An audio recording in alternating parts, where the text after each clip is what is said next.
Karachi news times के नाजरीन को इम्तियाज़ शाह का सलाम। आप हमारे इस चैनल को लाइक करें, सब्सक्राइब करें और घंटी का बटन दबाना तो हरगिज़ ना भूलें। आज हम आपकी मुलाकात एक ऐसे बिल्डर से करवा रहे हैं जिसे FIA के अफसरान ने तंग किया है। वो इनको रात को गालियां बकते हैं, नशे की हालत में होते हैं बकौल इनके।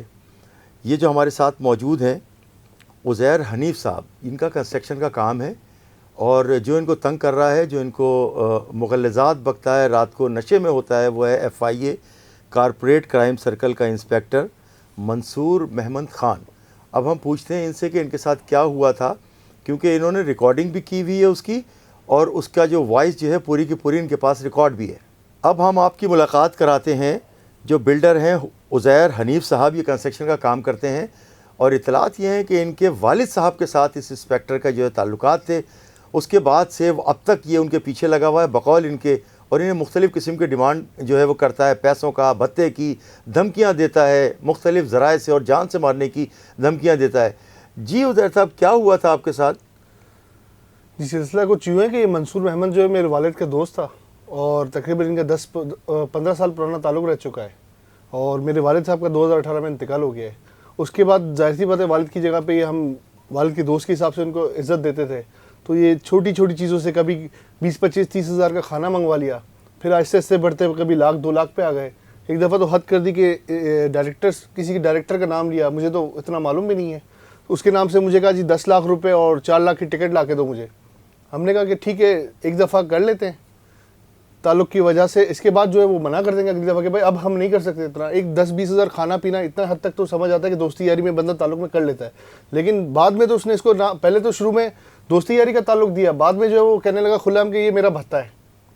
तो हमें तो ये समझ नहीं आ रही कि हम कराची में रह रहे हैं या किसी जंगल में रह रहे हैं या जंगल का कानून चल रहा है कि जिसका जो दिल चाहे नशे में फ़ोन कर दो, जी भेजो जी 10 लाख रुपए, जी भेजो 5 लाख रुपए। मतलब हमें पाकिस्तान में रहना है या नहीं रहना, हम तो ये सोच में पड़ गए। उज़ैर साहब, आपको मंसूर जो है वो धमकियाँ भी देता है? जी, गिरफ्तार कर लूँगा, फ़लाँ केस में उठा लूँगा। होता ही यही है आजकल। आप देखें कि और ये केस में भी यही है कि उसके पास एक सीट है, एक अथॉरिटी है। अब मुझे नहीं पता उसके अफसरान बाला उसके साथ हैं या उसके खिलाफ हैं या उसको सपोर्ट करते हैं, जिसकी वजह से वो उसके पास एक सीट है, उसको इख्तियार है जिसका वो यूज़ कर सकता है और वो यही धमकी देता है, मैं तुम्हें हवाला उंडी में बंद कर दूंगा, मैं तुम्हें यूँ कर दूंगा। उसके पास ऐसी बात केस होंगे, उसको सिर्फ नाम एंटर करना है। इन्होंने तो जंगल बनाया हुआ है ना अपना, कि जिसका चाहा नाम डाल दिया, जिसका चाहा नाम निकाल दिया, पैसे ले लिए, ये कर दिया। और आपसे जब वो बात कर रहा था तो आपने, मैंने वो रिकॉर्डिंग आपकी उसकी सुनी है, इंतहाई जो है वो निचले दर्जे की गुफ्तगू की है उसने। हम अपने नाज़रीन को बताएंगे भी और उसमें से कुछ जो है वो उसमें म्यूट कर देंगे क्योंकि वो इस कदर गंदी गालियाँ बक रहा है, नशे में है वो। और ये मंसूर महमद ख़ान जब ये यहाँ कराची आया था, जब आपके वालिद के साथ इसकी दोस्ती हुई थी 2008-2009 में, तो उस वक्त इसकी क्या पोजीशन थी? उस वक्त जी इसकी ये पोजीशन थी कि 2 पट्टी के चप्पल पहनता था और 70 बैग जिसकी हेडलाइट नहीं होती थी उसमें ये आदमी घूमता था। और आजकल मैं देखता हूँ तो वीगो गाड़ी में घूम रहा है।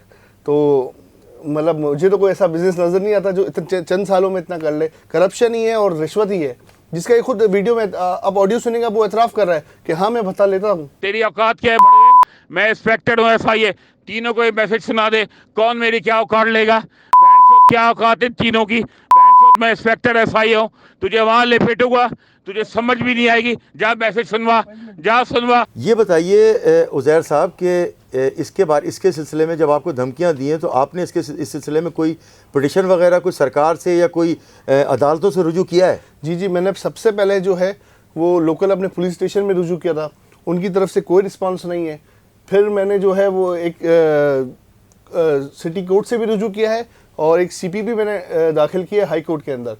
इस कार्रवाई के दौरान मैंने सब DG FIA, director FIA, anti corruption, हर किसी को मैं जो है वो लेटर कर भेज चुका हूँ, लेकिन किसी की तरफ से कोई सपोर्ट नहीं आया है।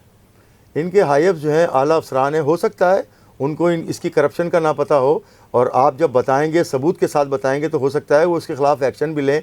लेकिन ये बड़ी जो है वो अजीब सूरत हाल है कि सरकारी अफसर हैं, खुलेआम रिश्वत मांग रहे हैं, नशे की हालत में होते हैं, फ़ोन रात को जब ये दारू पी लेते हैं तो फिर उसके बाद लोगों को फ़ोन करके धमकाते हैं। और आपको मैं ये बताऊं कि FIA के जो आला अफसरान हैं, DG लेवल के जो लोग हैं, वो इस सिलसिले में इन मामलात को बहुत ही नापसंद करते हैं और इसके ख़िलाफ़ बाकायदा एक्शन लेते हैं। लेकिन ये किस तरह से उनसे बचे हुए हैं। और इस सिलसिले में जो वो नैब को भी चाहिए कि वो इस सिलसिले में भी तहकीकात करें, क्योंकि सरकारी अफसर है, इसके पास इतनी जायदादें कैसे आईं। जब ये 2008-2009 में ही आया था बकौल इनके उज़ैर हनीफ के, तो इसके पास जो 70 मोटरसाइकिल थी उसकी हेडलाइट भी नहीं थी और 2 पट्टी की चप्पल में था। आज ये लाखों करोड़ों रुपए इसके पास जो है वो मालियत है, इसके बीवी बच्चों के पास भी होगा, इसके जो है रिश्तेदारों का भी अकाउंट चेक कराना चाहिए।